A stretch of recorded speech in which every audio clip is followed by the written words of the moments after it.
तो आज की इस वीडियो में हम वेल ऑफ वीकनेस के चैप्टर 51 को एक्सप्लेन करेंगे और अगर आपने इससे पहले बाकी चैप्टर्स की एक्सप्लेनेशन नहीं देखी तो पहले जाके उनको देख लीजिए, वरना ये स्टोरी आपके बिल्कुल भी समझ में नहीं आने वाली। तो चलिए बढ़ते हैं चैप्टर के स्टार्टिंग पैनल की तरफ। चैप्टर के स्टार्टिंग पैनल में लूना मैकिनरी से कहती है कि तुम्हारा डिजायर यही है ना कि तुम एक ह्यूमन बनना चाहते हो। मैकिनरी कहता है बेशक, तुम्हें तो इस बारे में पता ही होगा क्योंकि तुम्हारे पास तो मल्टीपल पावर्स है। तुम तो खुद को टेलीपोर्ट कर सकती हो, यहाँ तक कि फ्यूचर भी देख सकती हो। किसी इनकारनेशन का इतनी सारी पावर्स का होना काफी ज्यादा मुश्किल है। मुझे तुम पर शक है कि तुम्हारी पावर्स क्रिएशन ऑफ एबिलिटीज से रिलेटेड तो नहीं। मैकिनरी की बात सुनकर उस पर लूना मुस्कुराती है और आई से यूडिन कहकर उस पर मैजिक स्पेल करती है। फिर वो उससे कहती है कि मैं कई सारे इनकारनेशन से मिली हूँ, लेकिन तुम उन सभी से ज्यादा डेसेंट हो। तुम इकलौते एक ऐसे इनकारनेशन हो जिसने इतने कम समय में ही मुझे इतना ज्यादा ऑब्जर्व कर लिया। मैकिनरी कहता है ये क्या, तुमने मेरे साथ ये क्या किया? लूना बताती है ये एक स्पेशल ऑक्सीजन पावर है जो कि मैंने तुम्हारी बॉडी के अंदर इम्प्लांट किया। ये एक ऐसी पावर है जो कि हमारे टारगेट को किसी भी फॉर्म में ढाल सकती है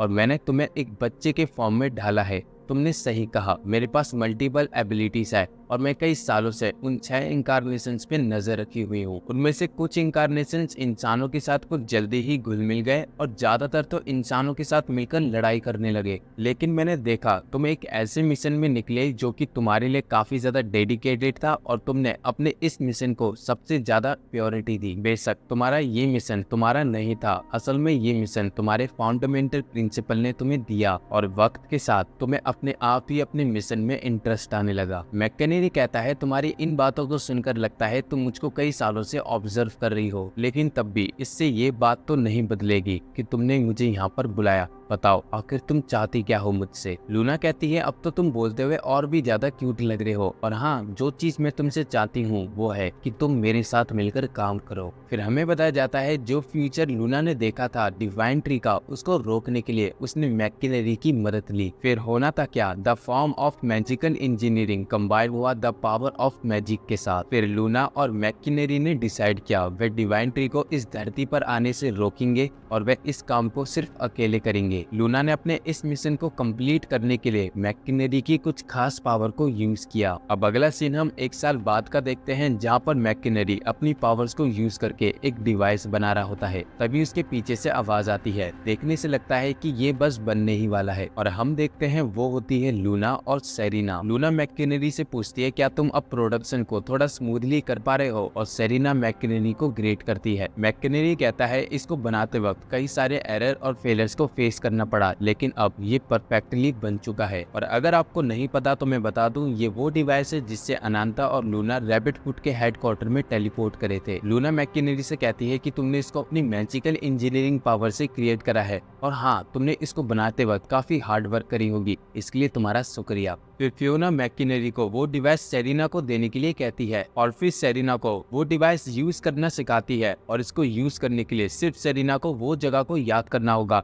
जहाँ पर फियोना और सेरिना अक्सर जाते हैं। फिर मैकिनरी, फियोना और सेरिना टेलीपोर्ट होकर आ जाते हैं एक जगह पर जो कि मैकिनरी ने पहली बार देखी होती है। लूना मैकिनरी को बताती है ये जगह इसलिए डिजाइन करी गई है ताकि हम वर्ल्ड ट्री को रोक सके और इस बेस का नाम है ल्यूनर बेस। मैकिनरी कहता है तो ये उसका प्लान है जो फ्यूचर देख सकती है। मेरे कमाल के आइडियाज और मेरे इंस्ट्रूमेंटलाइज पावर्स के साथ मुझको एक यूजेबल इनकारनेशन बनाता है। यहाँ तक कि मेरे पास मैजिकल इंजीनियरिंग स्पीयर्स है जो कि मुझे फाइटिंग में इनहेंस करते हैं और जो तुम्हारे पास एबिलिटीज है वो है साउंड वेव, मैनिपुलेशन और स्पेस ट्रांसफर जो कि तुम्हें फाइटिंग में मदद नहीं कर सकती। कुछ हद तक तुम मेरे जैसी ही हो, लेकिन कुछ ऐसी चीजें हैं जो कि मुझे तुमसे ज्यादा ताकतवर बनाती है। तुमने मेरी मैजिकल इंजीनियरिंग पावर के साथ मिलकर अपने लिए कुछ ताकतवर डिवाइस बनाए हैं, लेकिन अब मैं फिर से तुमसे पूछना चाहता हूँ, बताओ आखिर तुमने फ्यूचर में क्या देखा? फियोना बताती है फ्यूचर एक अनएक्सपेक्टेड थिंग है जो कि कभी भी चेंज हो सकती है। हालांकि मैंने जो तुम्हें डिवाइन ट्री के बारे में बताया था वो सच है, वो पूरा होकर रहेगा और हमें उसी को चेंज करना है। हालांकि मैंने ये डिसाइड तो कर लिया था कि मैं तुमको अपने साथ रखूंगी, लेकिन तब भी मुझे एक असिस्टेंट की जरूरत थी। इसके लिए मैं उन 6 इनकारनेशंस में से एक के पास गई थी Leo the incarnation of warrior. Fiona Leo को वो सारे विजन बता देती है जो उसने फ्यूचर में देखे थे। फियोना को लग रहा था कि लियो के पास एक ताकतवर फोर्स है, अगर उसको लियो की फोर्स की मदद मिल जाए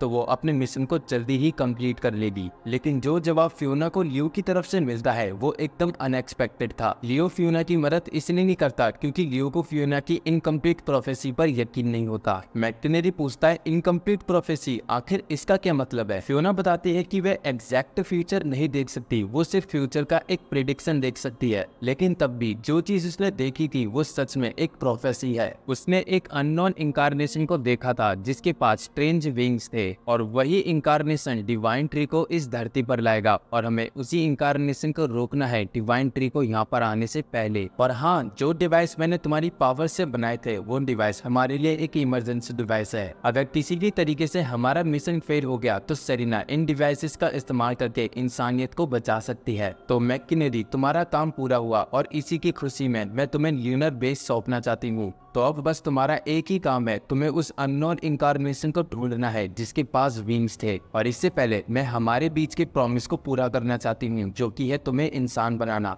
फियोना मैकनेरी के पीछे वाले डोर को खोलकर उसको अंदर चलने के लिए बोलती है जहाँ पर गहरा अंधेरा था। फिर वह उसको एक मैजिक शेप के सर्कल पर खड़ा कर उसको बताती है कि वह मैकनेरी पर उसी टेक्निक का इस्तेमाल करेगी जिस टेक्निक का इस्तेमाल करके उसने मैकनेरी को छोटा किया था। और जब वो पावर मैकनेरी के अंदर चली जाएगी तो मैकनेरी अपने हिसाब से अपनी फॉर्म चेंज कर सकता है। इससे पहले फियोना मैकनेरी को इंसान बनाती वे उससे पूछती है आखिर वो इंसान क्यों बनना चाहता है। मैकनेरी बताता है मैंने तुम्हें पहले ही बताया है, मुझे जल्दी से ह्यूमन फॉर्म दो।